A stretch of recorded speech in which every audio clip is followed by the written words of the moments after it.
Kiranya Engkau memperhatikan kami Tuhan, kawanan kecil ini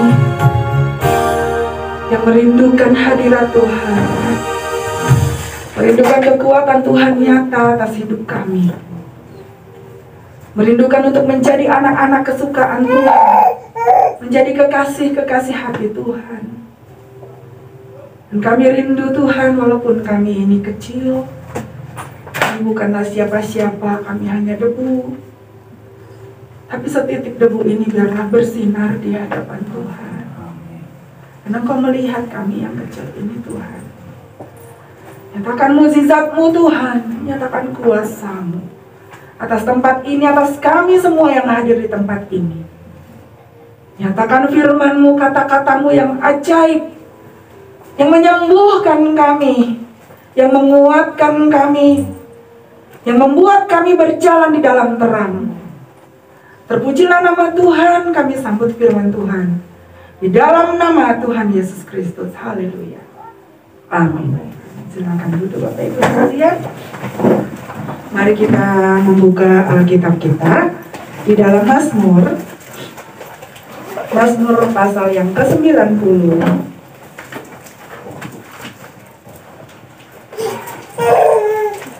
Mazmur pasal yang ke-90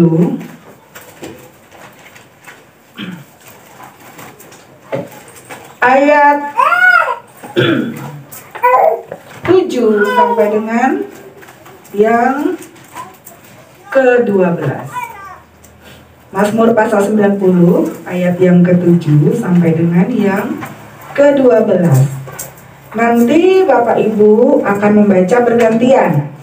Lebih dahulu kaum pria, mulai ayat 7, kemudian ayat 8 kaum wanita, ayat 9 kaum pria, ayat 10 kaum wanita lagi, sampai ayat yang ke-12 kita akan baca bersama-sama. Kita sudah dapat semua? Amin. Kita mulai membaca 2, 3, ya. Sungguh kami habis lenyap karena murka-Mu, dan karena kehangatan amarah-Mu kami terkejut. Engkau mengatur kesalahan kami di hadapan-Mu, dan dosa kami yang tersembunyi dalam cahaya wajah-Mu. Sungguh segala hari kami berlalu karena gemas-Mu. Kami menghabiskan tahun-tahun kami seperti keluh. Masa hidup kami 70 tahun, dan jika kami kuat 80 tahun. Dan kebanggaannya adalah kesukaran dan penderitaan, sebab lalunya buru-buru dan kami melayang lenyap. Siapa yang menaruh kekuatan Kamu dan takut kepada kuasa-Mu? Bersama-sama kita baca ayat 12. Ajarlah kami menghitung hari-hari kami sedemikian, hingga kami beroleh hati yang bijaksana. Bapak Ibu, saudaraku, anak-anakku sekalian yang dikasihi Tuhan, kita wajib menyadari, harus sadar betul, harus paham betul, kita tanamkan di dalam pikiran kita, di hati kita, bahwa kesempatan yang diberikan oleh Tuhan itu sangat mahal harganya. Waktu yang diberikan oleh sang pemilik waktu itu sangat-sangat tak ternilai harganya. Tidak ada orang jualan waktu. Ya, kalau kita pergi ke supermarket, ke mall, ke Indomaret, nggak ada orang jualan waktu. Ya, nggak bisa kita menambah waktu yang sudah Tuhan sediakan buat kita. Jadi nggak ternilai. Nah, kadang karena banyaknya waktu yang kita miliki, yang kita tidak sadari betapa mahalnya waktu itu, maka kita anggap enteng. Kita nggak menghayati kesempatan yang sangat berharga yang Tuhan kasih itu. Kita baru sadar, baru ngeh, oh iya ya, kenapa waktu-waktu kemarin saya nggak pergunakan untuk mengasihi Tuhan. kalau waktu itu habis. Ya. Kalau waktu itu udah habis, tiba-tiba kita harus masuk ICU, ya. Tiba-tiba nafas kita satu-satu, tiba-tiba kita nggak bisa bangun lagi, ya. Jiwa kita masih sadar, seperti orang stroke misalnya, ya. Jiwa itu masih sadar, jadi jiwa kita itu akan tetap sadar dalam kekekalan, sampai kekal jiwa kita akan tetap sadar. Tapi tubuh kita tidak bisa kita gunakan lagi untuk memuliakan Tuhan. Seperti orang stroke, mungkin jiwanya rindu ingin tetap memuliakan Tuhan, rindu mengulang kembali waktu-waktu yang dulu untuk mengasihi Tuhan, untuk berbuat sesuatu kepada Tuhan. Tapi kesempatannya udah hilang. Ya, seperti yang minggu lalu saya sampaikan, ketika saya melihat anak boru saya itu meninggal, mau meninggal.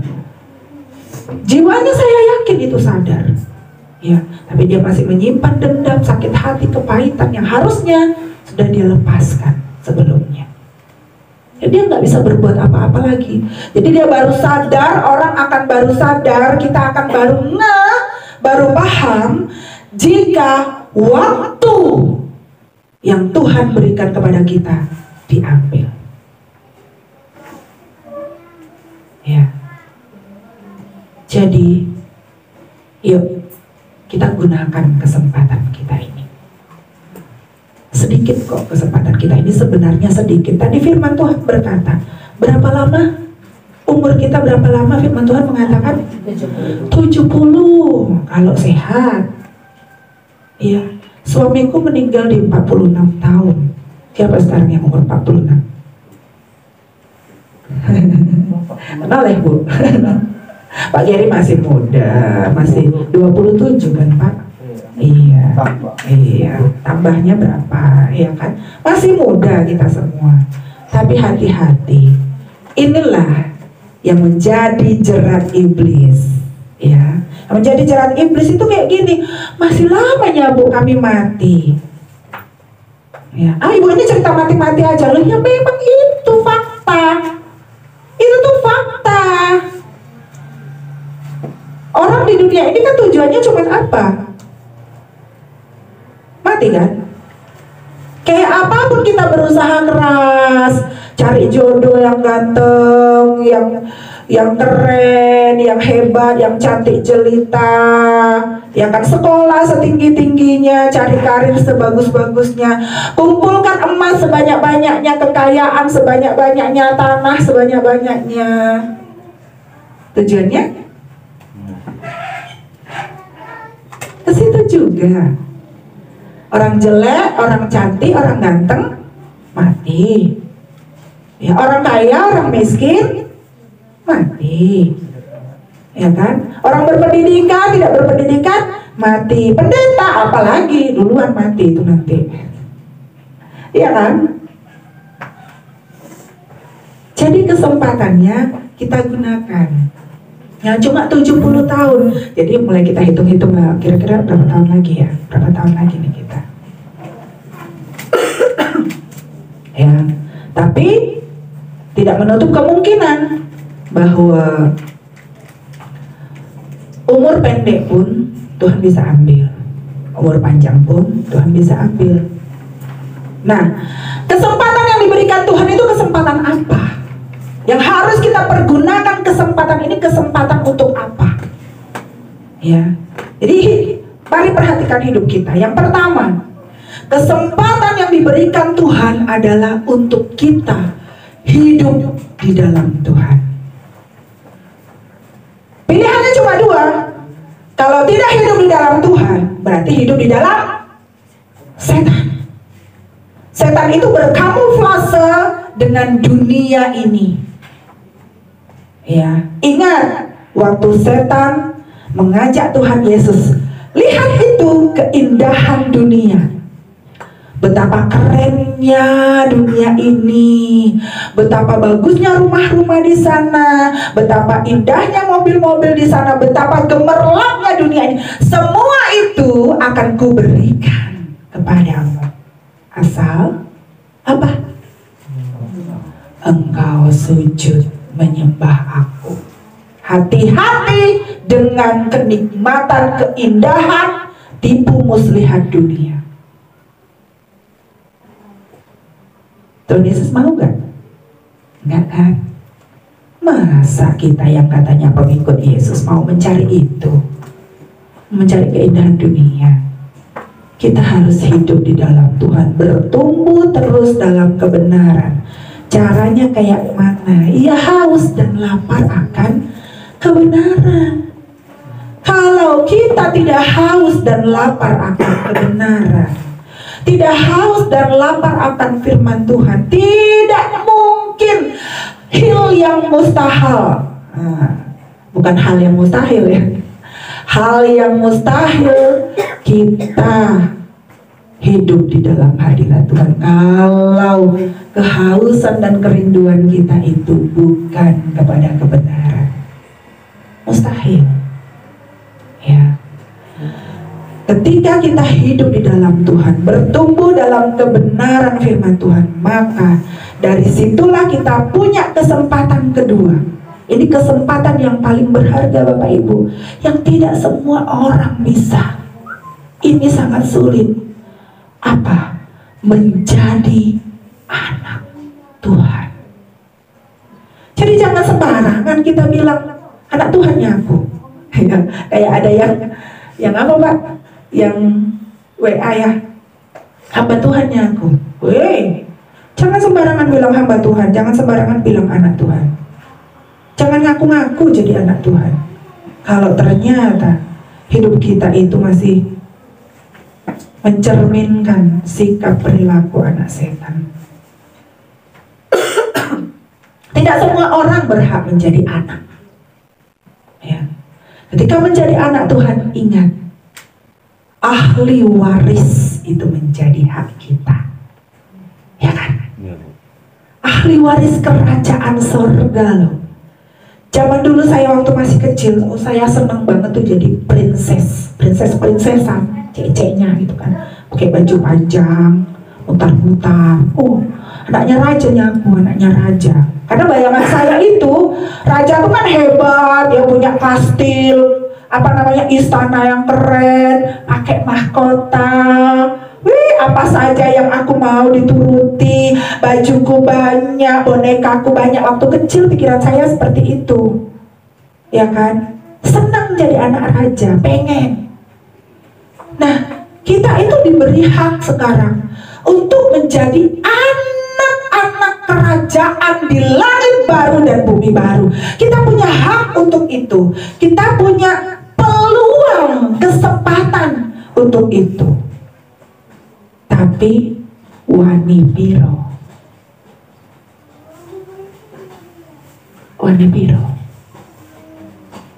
ya, ada harganya. Ada harganya Bapak Ibu. Kenapa ada harganya? Karena Tuhan Yesus sudah membeli kita dengan darahnya, ya kan? Dia sudah membeli kita dengan darahnya. Dia bayar dengan nyawanya. Nah, kita, apa yang sudah kita berikan? Cuman kita dibutuhkan tenang dalam Tuhan. Duduk diam di kaki Tuhan, dengar firman Tuhan, lakukan firman Tuhan. Cuma itu, ya. Tuhan tidak minta kok. Apa sih yang Tuhan butuhkan dari kita sebenarnya? Persembahan. Alah, Tuhan itu kaya sekali, Pak, Bu. Ya, apa? Diri kita korban. Kita berkorban untuk pekerjaan Tuhan mati-matian. Enggak juga.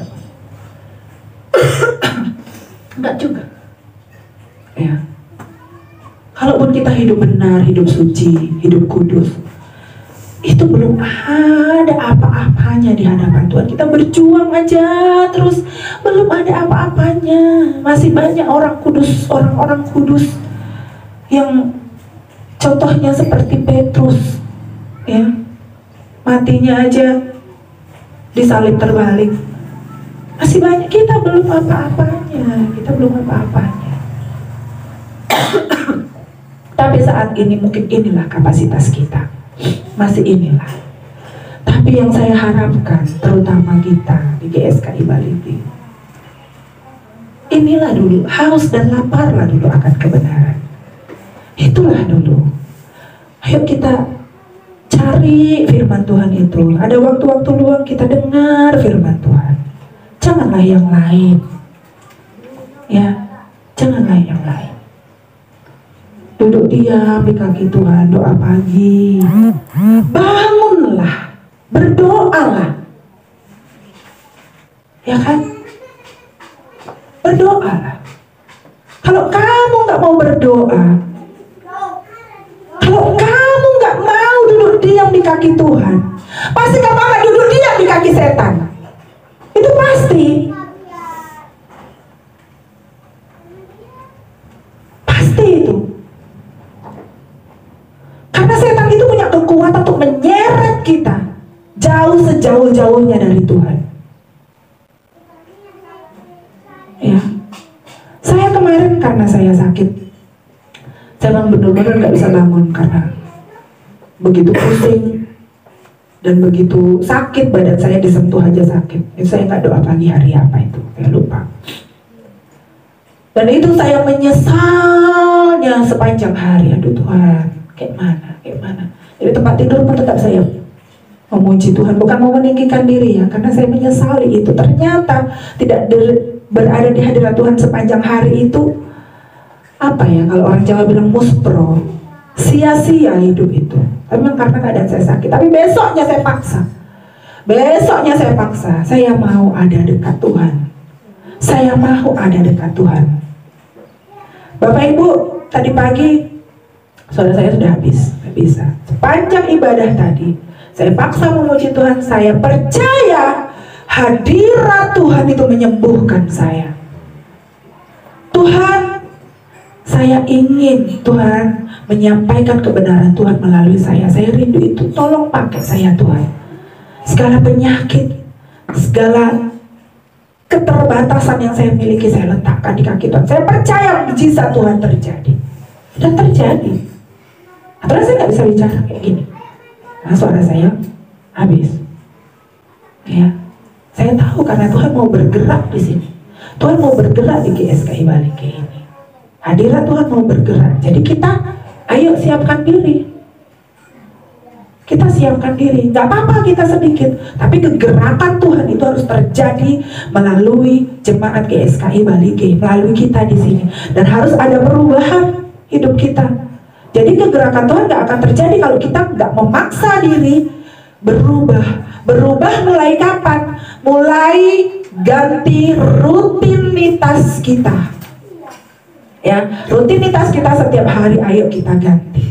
Rutinitas kita setiap hari, selain bekerja bertanggung jawab terhadap keluarga, bekerja keras, maksimalkan potensi kita, itu wajib. Yang kedua, hanya bagi Tuhan. Segala sesuatu yang kita lakukan, yang kita kerjakan, seperti firman Tuhan berkata, apapun yang kamu lakukan, baik kamu makan, maupun kamu minum, maupun kamu bekerja, lakukanlah itu untuk kemuliaan Tuhan. Itu harus menjadi catatan kita dalam hati kita. Nah, mulai bangun pagi kita atur, yuk. Ini kita mau habis tahun 2022. Kita mau habis. Ya, tahun baru 2023. Saya harap betul-betul bukan sekedar kita menikmati tahun baru, pasang mercon, bakar-bakar. Ya, kita bakar-bakar juga nanti ya Pak Giri. Ya, kita bakar-bakar. Tapi jangan bakar rumah orang. Kita bakar-bakar lagi. Sediakan jagung yang banyak ya Pak. Ini janji Pak Giri tuh. Ya. Jadi Saya berharap, kita semua berharap, tanamkan di pikiran dan hati kita bahwa menginjak tahun 2023 kita mau reschedule, susun jadwal ulang. Kita susun jadwal ulang hidup kita. Kita nggak tahu apa yang terjadi nanti di 2023. Entah gempa kah, entah apakah. Bukan nakut-nakuti, tapi memang dunia ini akan makin habis, makin rusak. Kita mau siap-siap. Ya, kita mau siap-siap. GSKI mau siap-siap. Jadi kita nggak mau lagi sembarangan memuji, menyembah, asal nyanyi, ya. Lagu-lagu kita juga kita betul-betul pilih dengan doa, dengan perenungan, ya. Makanya Kak Mita juga sering, mana Bu lagunya? Tuh, belum didoakan sebenarnya. Gitu kan. Ya, kita benar-benar. Jadi kita pun memilih lagu, bukan sembarangan, Bapak Ibu. Makanya lagu kita bukan lagu-lagu yang umum. Lagu kita itu sebenarnya berisi firman-firman Tuhan yang membangun kita. Ya. Jadi di rumah pun saya berharap Bapak Ibu mulai mendengarkan lagu-lagu kita, ya, lagu-lagu kita enak-enak kok sebenarnya. Kita dengarkan supaya kita nanti terbiasa, walaupun lagunya seakan-akan baru, sebenarnya itu lama, kita terbiasa lagi. Dan itu membangun iman kita, membangun kedekatan kita kepada Tuhan. Ya, janganlah dengar lagu-lagu yang lain. Kalau lagu rohani yang lain ya boleh lah, boleh. Tapi lagu rohani pun ada lagu itu yang cengeng. Tahu cengeng Bapak Ibu ya? Ya saya bukan memburukkan lagu lain ya, bukan bermaksud, tapi cengeng itu yang tujuannya itu hanya aku, ya, hanya ke saya aja, hanya ke aku. Contohnya apa sih? Aku sampai lupa. Contohnya apa? Yuk, lagu yang hanya ke aku saja. Apa itu? Doa Yabes. Tuh. Doa Yabes itu Tuhan gak mengajarkan kita di perjanjian baru. Doa Yabes, kiranya Engkau memberkati aku berlimpah-limpah. Maksudnya apa? Itu untuk Yabes. Tuhan Yesus mengajarkan kita doa Bapa kami, berilah kami makanan yang bukan berlimpah-limpah. Itu Yabes, perjanjian lama. Dan Bapak Ibu tahu siapa Yabes? Pelajari dulu siapa Yabes. Ya, itu contoh. Bukan itu yang Tuhan ajarkan. Ya, jadi jangan sembarangan kita memilih lagu. Ya, mungkin Bapak Ibu merasa nggak enak lagu di gereja kita ini, lagunya baru-baru terus. Lagunya payah kami mengerti. Apa-apa Bapak Ibu, belajar. Roh Kudus pasti akan memimpin kita untuk memahami bahwa lagu-lagu kita ini mengangkat kita semakin dekat kepada Tuhan. Ya Bapak Ibu ya. Jadi kita mau susun jadwal ulang kita, mulai dari bangun pagi saya mau apa, susun ya. Nanti kita belajar nih, kayak di sekolah. Ya, untungnya dulu mulai saya muda ya, saya tuh suka susun jadwal. Bangun jam 5 doa pagi, sampai jam 6 mandi setengah jam, beres-beres setengah 7, saya sarapan, kemudian kuliah dan sebagainya. Setiap ada waktu bikin duduk diam di kaki Tuhan. Untungnya saya suka begitu dari dulu. Bukan mau memuji diri, sampai pernah jadwal saya itu ketua asrama, ibu asrama saya tiba-tiba sidak gitu kan, ke kamar kami sidak.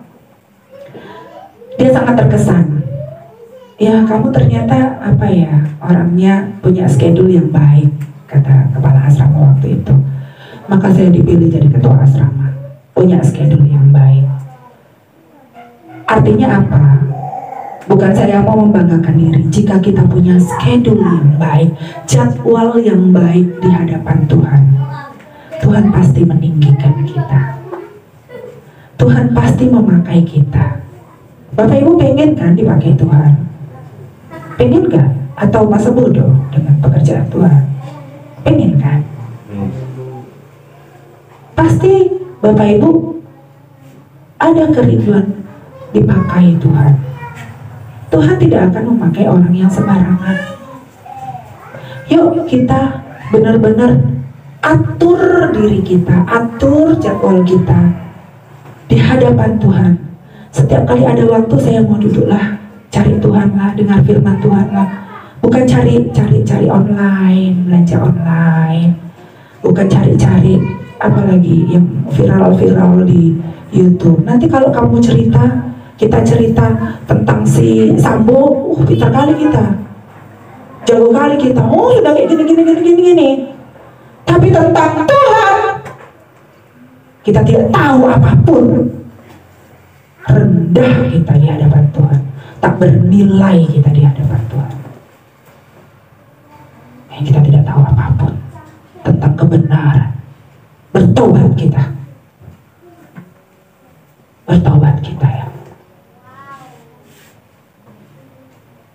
Jadi Bapak Ibu sekalian, khotbah ini masih panjang.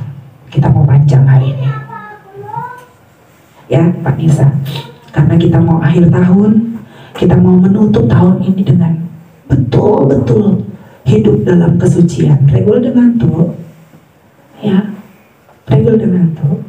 Ayo kita belajar ya nak ya, belajar duduk diam di kaki Tuhan, dengar serius ya, arahkan hati dan pikiranmu kepada kebenaran Tuhan. Tuhan pasti memakaimu, Tuhan pasti mengubahkanmu ya. Lawan katunya, serius konsentrasi ya. Jadi ayo kita mencintai Tuhan. Intinya, Bu, saya udah mencintai Tuhan, saya mengasihi Tuhan. Buktinya saya tiap minggu gereja. Buktinya saya rajin Bu gereja. Pagi-pagi saya udah mandi rapi, saya gereja. Duduk di gereja, di dalam gereja saya dengar firman Tuhan. Dan kalau ada persekutuan, pertemuan-pertemuan yang lain saya rajin ikut. Apakah cukup? Bapak Ibu, anak-anakku yang dikasihi Tuhan, ciri orang yang mencintai Tuhan apa sih? Ya, yuk kita cek diri dulu, cek hati kita, cek pikiran kita. Apa sih ciri orang yang betul-betul mengasihi Tuhan itu apa? Nah, coba cek pas saat kapan, pas di tempat apa, saat kapan yang paling membuat kita happy dalam sepanjang hidup kita. Saat apa sih yang paling kita tunggu-tunggu, yang paling buat kita membayangkan terus, ya kan? Saat apa coba cek dulu di dalam diri. Saat kapan? Kalau orang yang hobinya bola, Piala Dunia 4 tahun sekali, tunggu-tunggu. Oh, ntar lagi Piala Dunia. TV pasang apa dulu? Pasang apanya itu? Alatnya itu. Biar bisa nonton. Ditunggu-tunggu. Tunggu-tunggu. Nanti direncanakan. Jadwalnya diperhatikan. Ya kan? Ini, hari ini siapa tanding sama siapa? Hari ini tanding sama siapa? Ditunggu-tunggu. Pikirannya cuma ke situ. Iya, Pak. Iya. Pak Geri nunjuk ke belakang, sendiri enggak. Ditunggu-tunggu, karena itu adalah saat-saat yang paling membuat dia happy, bahagia, ya kan? Kalau ada orang yang hobinya mancing, setiap Jumat dia mancing. Saya kenal ada sopirnya Subur Jaya itu, ya saya kenal namanya Pak Misdi. Jadi kalau hari Jumat nggak bisa diganggu, driver pun nggak bisa. Dia nunggu setiap hari Jumat. Kak, jangan hari Jumat. Kalau bikin jadwal atau mau nitip berkas atau apa, jangan Kak. Hari Jumat saya mancing. Wah, gak bisa diganggu gugat. Dan itu saat-saat paling membahagiakan. Nanti pulang sore, saya lihat bawa ikan cuman 2 yang segini-segini. Ini hasil mancingnya tadi, Mas, seharian. Iya Bu. Alah, bagusan beli di pasar orang. Bisa beli 3 kilo. Kenikmatannya itu loh. Yo Kak, katanya, kenikmatannya itu mancing. Enak kali kurasa. Tenang, happy. Wih. Kalau orang hobinya mancing, ya. Orang Batak nih. Kemarin kita cerita-cerita ya Kak. Orang Batak itu mengumpulkan uang, kerja keras. Ya, bukan saya menghina orang Batak, saya juga orang Batak. Saya ini Bolu Sibarani. Saya orang Batak. Ya. Mengumpulkan uang setengah mati. Tujuannya apa? Bayar A.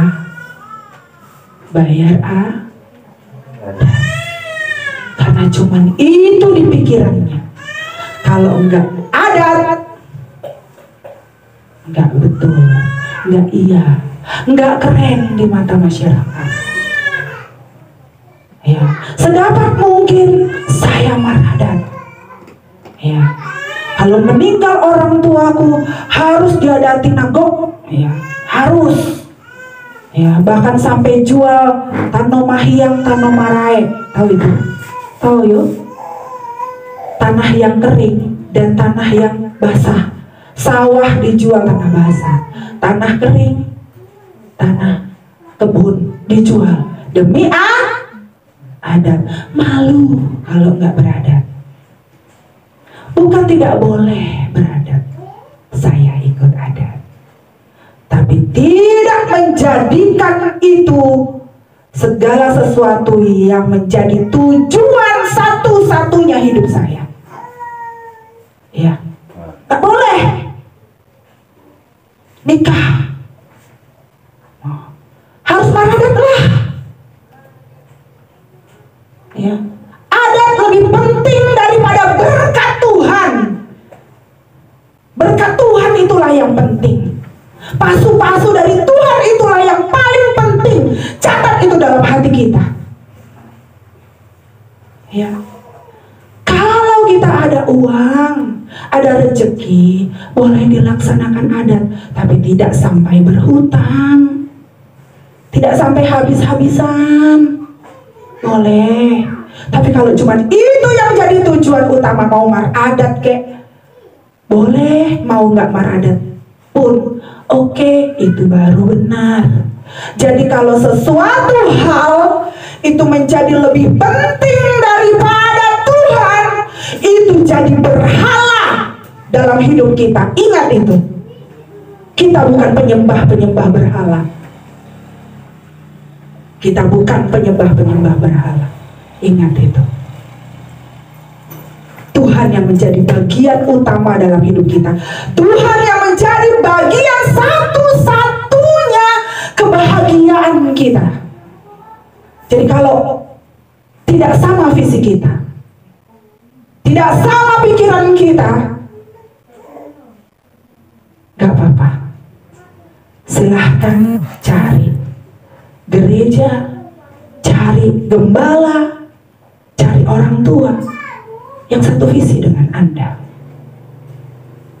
Di sini kita mau satu visi di dalam Tuhan, siapapun itu. Mengerti ya Bapak Ibu? Keras ini saya bilang, supaya kita benar-benar terarah, terfokus kepada satu-satunya tujuan kita, yaitu Tuhan. Ya, saya tidak mau diganggu dengan yang lain. Ya. Kalau tidak satu visi, tangan saya terbuka, silahkan. Silahkan. Ya. Apalagi kalau kita datang ke gereja, kita mau cuma memanfaatkan Tuhan. Jangan Tuhan itu jadi nomor, jadi cuma tambalan kebutuhan kita. Kalau kita butuh baru kita cari Tuhan. Ya, banyak orang yang gitu, Pak Bu, jadi Kristen ini, ya banyak. Cuma mau keperluan jasmaninya aja yang dicarinya di dalam Tuhan. Kalau butuh baru cari Tuhan, janganlah Bapak Ibu. Ya. Jadi Tuhan itu bukan menjadi satu-satunya kebahagiaan kita, tapi cuma untuk menjawab persoalan-persoalan kita. Kita mengasihi Tuhan lah, bicara dengan Tuhan, ngobrol terus dengan Tuhan, percakapkan firman-Nya. Jadi kita di sini mau menjadi orang-orang yang satu visi, orang-orang yang haus dan lapar akan kebenaran. Jangan jadikan gereja kita sebagai cuman sarana. Kalau anak sekolah ya cuman sarana, tanda tangan, buku ibadah. Jangan. Ya, jangan ke gereja untuk cari berkat-berkat jasmani. Jangan. Kita nanti betul-betul berdosa di hadapan Tuhan. Ayolah, dunia akan makin kecil, makin sempit, makin parah, makin susah. Kita mau serius dalam Tuhan. Ingat ya, mulai dari bangun pagi, doa pagi, duduk diam di kaki Tuhan. Mau pribadi boleh, mau bersama-sama boleh, ya sekeluarga boleh. Ya, kalau nggak suka dari YouTube, pribadi, nyanyi sendiri, renungkan firman Tuhan setiap hari. Ya, jadi yuk pikirkan, cek ulang, persoalkan di pikiran kita sekarang ini. Persoalkan, apa sebenarnya yang paling kita nantikan dalam hidup? Apa yang paling kita sukai? Jadi, kalau kita kesukaannya cuma sama Tuhan, mau kaya, ayo. Mau miskin, oke.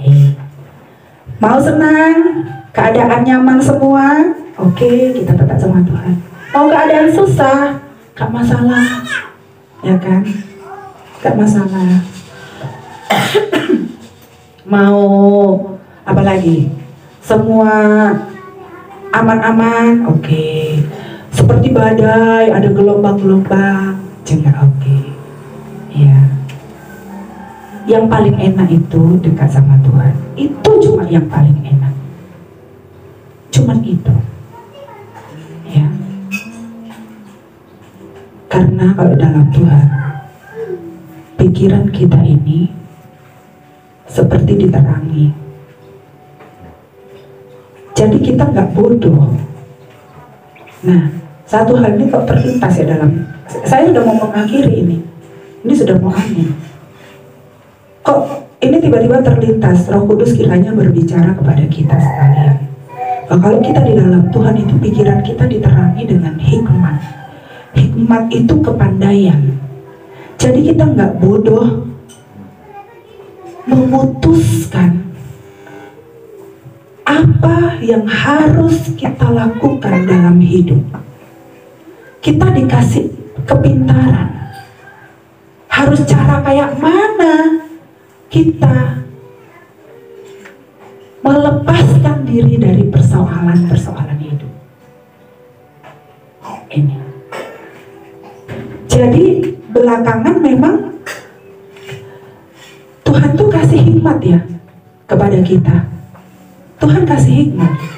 Apakah yang ini perlu kita tempuh atau tidak? Yang ini perlu kita lakukan atau tidak?